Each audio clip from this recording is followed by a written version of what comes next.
வணக்கம். பெயர்ச்சொல்லின் வகை அறிக. வாழ்க்கை. வாழ்க்கை என்பது பண்பு பெயரா, இடப்பெயரா, காலப்பெயரா, தொழில் பெயரா கேட்குறாங்க. வாழுதல் என்பதே ஒரு தொழில் பெயர் தான். அது வாழ்க்கை என்று பெயர் சொல்லாக மாறி வருவதனால அது தொழில் பெயர் தான் சொல்லணும்.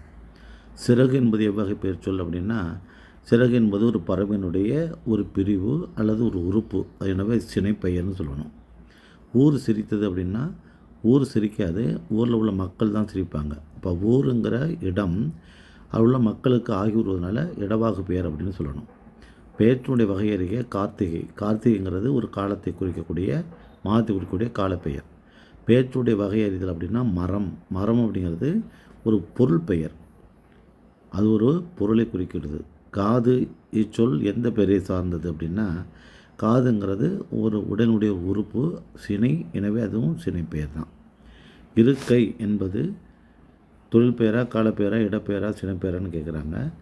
இருக்கை அப்படிங்கிறது ஒரு இடத்தின் பெயர், இடப்பெயர். அதே சமயத்தில் இக்கு இல்லாமல் இருந்து இருக்கை அப்படின்னா அது சினைப்பெயர், உடலில் இருக்கக்கூடிய உறுப்புன்னு வந்துடும்.